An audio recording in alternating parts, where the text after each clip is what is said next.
Doctor صاحب آپ کو ویلکم کہتی جاگو لاہور میں، کیسے ہیں آپ؟ Good morning. گڈ مارننگ جی.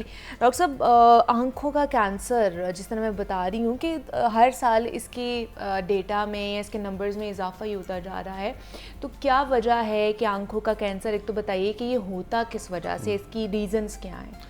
اچھا، آنکھوں میں کینسر جو بچوں میں ہوتا ہے اسے ہم ریٹنوبلاسٹوما کہتے ہیں. اچھا، جس کو عام زبان میں ہم بچپن میں ہونے والا آنکھ کے پردہ بصارت کا کینسر کہہ سکتے ہیں. اوکے، ٹھیک ہے. پاکستان میں اس کی شرح اب باقی دنیا سے کافی زیادہ ہے، کافی زیادہ ہے. لیکن ہمارے پاس کوئی ایسا اتھینٹک ڈیٹا نہیں ہے جس کی بیس پہ ہم کہہ سکیں کہ جی ہمارے پاس اتنا زیادہ پریولنس ہے، انسیڈنس ہے اس ڈیزیز کا.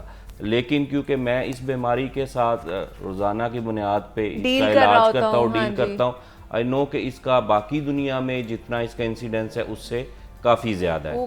ٹھیک ہو گیا جی. اچھا، دوسری بات یہ ہے کہ ریٹنوبلاسٹوما کی تشخیص جو ہے وہ تھوڑا سا مشکل مرحلہ ہے. ٹھیک ہے. اس کے لیے جاننا یہ ضروری ہے کہ ریٹنوبلاسٹوما کیونکہ چھوٹے بچوں میں 6 ماہ سے پہلے بھی ہو سکتا ہے، پیدائش کے فوراً بعد بھی ہو سکتا ہے، سال میں بھی ہو سکتا ہے، 2 سال میں بھی ہو سکتا ہے. اچھا، یہ صرف اسی ایج میں ہوتا ہے یا سوپر بھی ہو سکتا ہے؟ 3 سال سے پہلے، لیکن کسی بھی ایج میں 40 سال تک ہو سکتا ہے. 40 سال لیکن زیادہ شرح جو ہے وہ 3 سال سے کی عمر تک ہے بچوں میں، نیو بورن سے 3 سال کی عمر تک. ٹھیک ہے. تو اس میں ایشو کیا ہوتا ہے؟ یہ بیماری اس طرح کی ہو کیونکہ 3 سال کی عمر تک بچے کو دیکھنے کے لیے کوئی ایسا آلہ نہیں ہے کہ جی گھر میں جس سے پتہ چلے کہ بچے کی بینائی ٹھیک ہے یا نہیں ہے. تو اس کی علامات جب تک ظاہر ہوتی ہیں تو ٹیومر جو کینسر ہے وہ آنکھ میں کافی بڑھ چکا ہوتا ہے. اس لیے یہ ایک والدین میں سے سب سے زیادہ والدہ کی ذمہ داری ہے کہ وہ اس ٹیومر کی جو بنیادی علامات ہیں ان کے بارے میں علم رکھے اور اس کی بڑی سطح پہ اس کی اویئرنیس کی جائے تاکہ لوگوں کو پتہ چلے، اور اگر انہیں اس طرح کی علامات اپنے چھوٹے بچوں میں نظر آئیں تو وہ فوراً ڈاکٹر ماہر امراض چشم سے رجوع کرے تاکہ اس کا بروقت تشخیص ہو سکے. تو کیا علامات ہو سکتی ہیں اس خاص طور پر بیماری کی بچوں کے اندر؟ اچھا، جو پہلی علامات میں سے ہے وہ ایک سمجھنے والی بات ہے. میں میڈیکل ٹرمنالوجی میں اگر سمجھاؤں گا تو اسے ہم لیکوکوریا کہتے ہیں. لیکن اگر عام فہم میں پبلک کے علم کے لیے میں کہوں گا تو اس میں والدہ کو یا والد کو یا کسی عزیز کو بچے کی آنکھ کا جو یہ کالا حصہ ہے آنکھ کے درمیان، اس کے درمیان میں جس طرح سٹار از بلنکنگ، جس طرح ستارہ چمکتا ہے اس طرح یہ سفید سا نشان نظر آئے گا. ٹھیک ہے. یہ سفید نشان مختلف بیماریوں میں ہو سکتا ہے، لیکن اگر یہ سفید نشان ہے تو اس کی بروقت تشخیص کرنا بہت ضروری ہے تاکہ اگر وہ ٹیومر ہے تو اس کا علاج جلدی شروع کیا. یہ سفید نشان واضح طور پر نظر آ رہا ہوگا؟ یہ سفید نشان عموماً ایزیلی پک ہو جاتا ہے پیرنٹ سے، کیونکہ میرے پاس جو مریض آتے ہیں وہ عموماً یہی کہتے ہیں کہ جی کیوں آئے ہیں وہ، جی ہم نے 6 ماہ پہلے نا جی اپنے بچے کی آنکھ میں سفید سا تارا چمکتے دیکھا ہے، اب بچے کی آنکھ ٹیڑھی ہونی شروع ہو گئی ہے تو ہمیں ہے کہ ٹیڑھی کیوں ہو رہی ہے.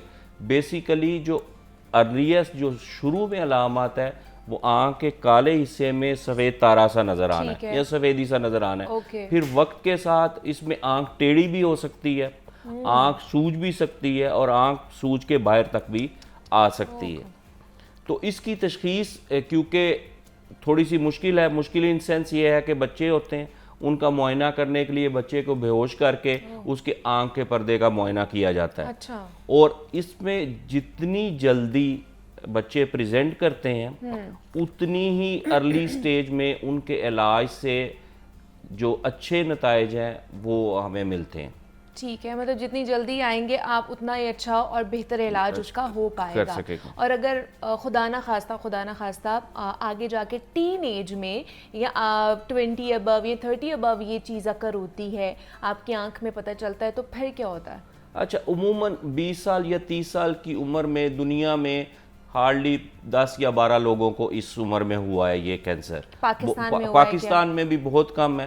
پاکستان میں زیادہ شرح جو ہے وہ بچوں میں 3 سال سے کم کی عمر کے بچوں میں اور 5 سال تک ہے. 5 سال کے بعد شرح بہت ہی کم ہے. لیکن ایشو یہ ہے کہ یہ کینسر ہوتا کیوں ہے؟ ہمارے ملک میں اس کی شرح زیادہ کیوں ہے؟ ٹھیک ہے. یہ بات سمجھنے کی ضرورت ہے جو پیرنٹس کے لیے بھی آگاہی کی ضرورت ہے. اس کی دو وجوہات ہوتی ہیں, ایک ہوتا ہے یہ موروثی اور ایک ہوتا ہے یہ غیر موروثی. اچھا غیر موروثی تو کسی بھی انسان میں آ سکتا ہے, اس میں ہمارا تو کوئی غلطی نہیں ہے, وہ اللہ کی طرف سے ہے جس کو بیماری آنی ہے. جو موروثی بیماری ہے وہ عموماً ان لوگوں میں بچوں میں زیادہ آتی ہے جن میں کزن میرجز ہوتی ہیں. اچھا اوکے. مطلب یہ ہے کہ اگر کزن میرجز ہوں گی تو اگر ان میں یہ خلیے جو کہ اس کینسر کو بنانے والے ہیں وہ ہوں گے, ماں اور باپ سے آتے جائیں گے تو وہ بچوں میں آتے جائیں گے. ٹھیک ہے, مطلب اگر آپ کی فیملی میں آلریڈی یہ چیز رن کر رہی ہے اور کزن میرجز بھی ساتھ ساتھ چلتی آ رہی ہیں. جی اسی طرح ہے, اگر فیملی میں رن نہیں بھی کر رہی, اچھا پھر نہیں بھی کر رہی تو ہو سکتا ہے کہ وہ ڈورمنٹ طور پہ فیملی میں چل رہی ہو. جب دو فیملی ممبرز کی آپس میں شادی ہو تو وہ بیماری ایکسپریس کر جائے اپنے آپ کو. ٹھیک ہے, تو موروثی طور پہ یہ ہے. اور موروثی بیماری کا جو اور ایک بری چیز وہ یہ ہے کہ موروثی بیماری عموماً طور پہ یہ دونوں آنکھوں میں ہوتی ہے. جو غیر موروثی ہے وہ عموماً ایک آنکھ میں ہوتی ہے. ٹھیک ہے, تو دونوں آنکھوں میں ہونا اور زیادہ خطرناک بات ہے. تو اس میں جو پبلک کے لیے اویئرنیس ہے وہ یہ ہے کہ کزن میرجز سے اگر آپ کو فیملی میں ہے پھر تو بالکل ہی نہیں اوائڈ کرنا چاہیے. ٹھیک ہے, دوسری صورت میں بھی کزن میرجز میں میرا خیال ہے کہ اس اگر نہ ہو تو اس سے بیماری کی شرح میں کمی واقع ہونا شروع ہو جائے گی. اچھا, دوسری بات یہ ہے کہ اگر یہ بیماری ہو جاتی ہے اچھا تو ایک تو آنکھ ہے, آنکھ کی بینائی کا ضائع ہونا. اس بیماری کے لیے آپ کو خاطر خواہ قسم کے 8 سے 10 ٹیسٹ کرنے پڑتے ہیں منیمم. اچھا پہلے مجھے بتائیں پروسیس سٹارٹ کرنے سے پہلے کہ اگر یہ وہ جو وائٹ ڈاٹس یا وائٹ تارا سا آپ کہہ رہے ہیں وہ نظر آتا ہے تو کیا اس آنکھ میں اس بچے کی کیا بینائی بھی کم ہوتی جاتی ہے کیا؟ اور یہ آہستہ آہستہ اور زیادہ کم ہوتی جائے گی؟ بڑھتا جائے گا اور بینائی اور کم ہوتی جائے گی جب تک اس کی تشخیص نہیں ہوگی, جب تک ماں باپ کو بھی پتہ نہیں چلے گا, جب تک علاج نہیں ہوگا. ایسے ہی ہے, یہ چیز بڑھتی جائے گی. بیسیکلی آنکھ کا پردہ بصارت اسی طرح ہی ہے جس طرح کسی کیمرہ میں فلم ہوتی تھی. اچھا ٹھیک ہے نا جی, تو ہمارا جو بھی عکس بنتا ہے دنیا کا کوئی چیز دیکھتے ہیں وہ آنکھ کے پردہ بصارت پہ بنتا ہے, پھر اس کو دماغ جو ہے پرسیو کرتا ہے. تو یہ پردہ بصارت کا بیسیکلی آنکھ کے اندر ایک پردہ بصارت جسے ہم ریٹینا کہتے ہیں کہ اس کا ٹیومر ہے, اس لیے اس کا نام ریٹینو بلاسٹوما ہے. ٹھیک ہو گیا جی.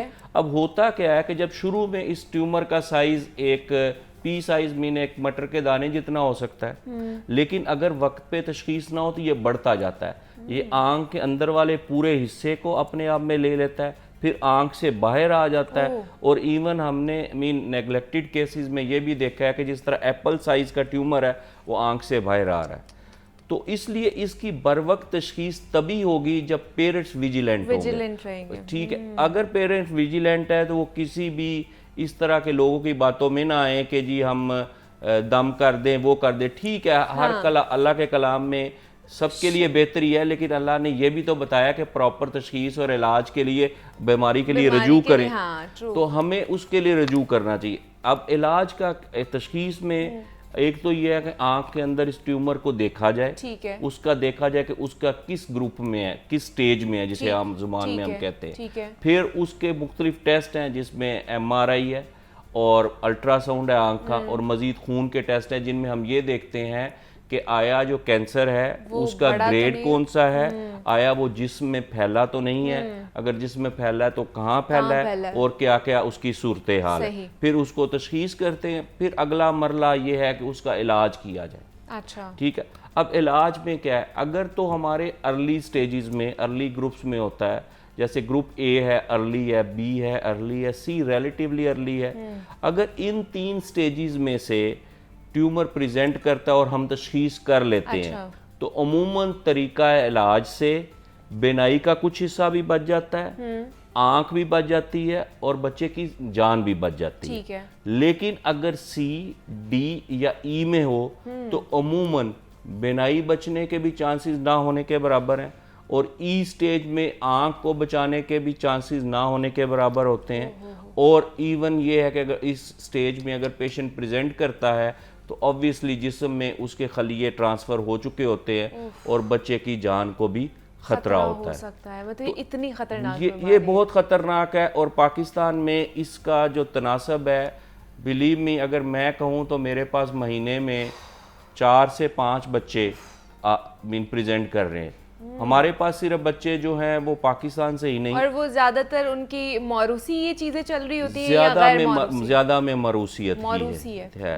اور ہمارے پاس صرف پاکستان سے ہی نہیں, ہمارے نیبر کنٹری سے بھی پیشنٹ آتے ہیں جہاں پہ علاج کی سہولت نہیں ہے, تو دے نو اس کہ in Pakistan we are treating this disease.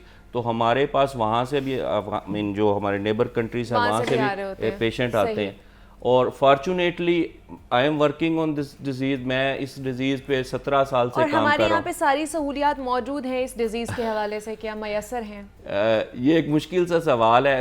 اس کا جواب کیسے ممکن ہوئی وہ میں جانتا ہوں, ٹھیک ہے, لیکن دنیا میں ہونے والا ہر علاج کا طریقہ جو ریٹینوبلاسٹوما آنکھ کے پردہ بصارت کے لیے ہے وہ پاکستان میں ہمارے پاس موجود ہے. یہ تو بڑی اچھی بات ہے. اور ہمارے پاس جدید ترین طریقہ علاج جو آنکھ میں نس کے تھرو کیموتھراپی کرنے والا ہے وہ بھی موجود ہے, جو ساؤتھ ایسٹ ایشیا میں ہم دوسرے نمبر پہ ہیں. اچھا, دوسرا لاسٹلی مجھے ڈاکٹر صاحب یہ بتا دیں کہ جس طرح آپ نے بتایا کہ اگر پہلی سٹیجز میں پکڑ لی جاتی ہے, اس بیماری کو پکڑ لیا جاتا ہے, تو کیا علاج ہو جاتا ہے اور پیشنٹ صحیح ہو جاتا ہے؟ کیا دوبارہ سے اس کے اکر ہونے کے چانسز ہیں؟ یہ بہت اچھا سوال ہے.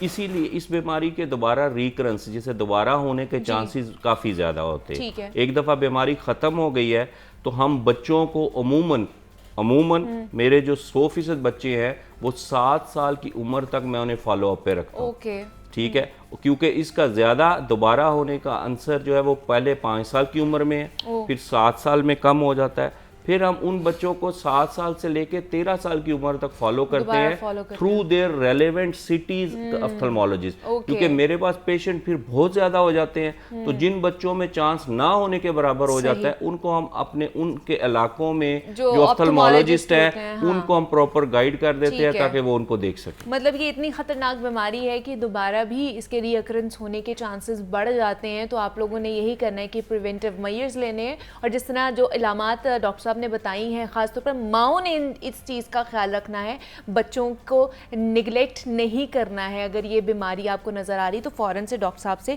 رجوع کریں. پروفیسر ڈاکٹر حسین حقان صاحب ہمارے ساتھ موجود ہے. ڈاکٹر صاحب بہت شکریہ آپ کے وقت کا کہ آپ یہاں پر آئے اور اس بیماری کے حوالے سے ہمیں اپڈیٹ کیا. یہاں پہ بریک لیتے ہیں, ملتے ہیں اس بریک کے بعد.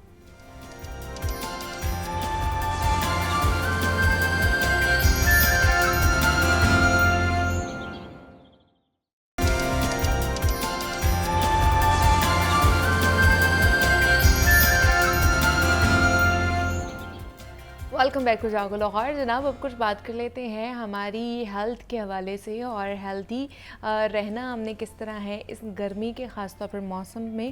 اور گرمی جو ہے وہ بڑھتی ہی جا رہی ہے, اور اس گرمی کا توڑ یہ نکالا جاتا ہے کہ آپ نے ٹھنڈے مشروبات کا استعمال زیادہ سے زیادہ کرنا ہے, اپنے پانی کا استعمال کرنا ہے, لکوڈ زیادہ سے زیادہ لینے ہیں. اور آج ہم خاص طور پر انہی چیزوں کے بارے میں بات کریں گے کہ کون کون سے شربت ہمیں پینے چاہیے, کون کون سے مشروبات کا استعمال ہم کر سکتے ہیں. آج کل آپ باہر مارکیٹ میں دیکھ رہے ہوں گے آلو بخارے اور املی کا شربت بہت زیادہ بک رہا ہے. گنے کی رو بہت زیادہ لوگ پی رہے ہیں. اس کے ساتھ ساتھ گھروں میں بھی ستو کا استعمال ہو رہا ہوتا ہے, کچی لسی کا استعمال ہو رہا ہوتا ہے, لیمو پانی جسے شکنجبین کہا جاتا ہے وہ بہت سے لوگ پی رہے ہوتے ہیں. تو ان کے فائدے کیا ہیں اور کون کون سے لوگ ان کا انٹیک کر سکتے ہیں, کن کو ان کا انٹیک بالکل نہیں کرنا چاہیے جن کو کوئی کرونک ڈیزیز ہے. تو اس پہ بات کرنے کے لیے موئینہ بیگ ہمارے ساتھ موجود ہے اسٹوڈیوز میں, کلینکل نیوٹریشنسٹ اینڈ ڈائٹیشین ہے. موئینہ آپ کو ویلکم کہتے ہیں جاگو لاہور میں. کیسی ہیں آپ؟ میں ٹھیک ہوں, آپ کیسی ہیں؟ میں بھی بالکل ٹھیک ٹھاک. موئینہ جتنی گرمی پڑ رہی ہے نا, اس گرمی کا توڑ یہی ہے کہ یا تو آپ گھر سے باہر نہ نکلیں یا پھر آپ زیادہ سے زیادہ پانی پیئیں یا پھر مشروبات کا استعمال کریں. اور سادہ پانی بھی پینے کا دل نہیں کر رہا ہوتا, دل کر رہا ہوتا ہے کچھ ایسا لکوڈ یا کوئی ایسا مشروب ہو, کوئی جوس ہو جس سے ایٹ لیسٹ ہمارا پیٹ بھی بھر جائے, کہ ہمیں کھانا نہ پڑے, کیونکہ کھانا بھی نہیں کھایا جا رہا ہے اتنی گرمی میں. تو کس طرح کے ہمیں لکوڈز کا انٹیک کرنا چاہیے جو ہماری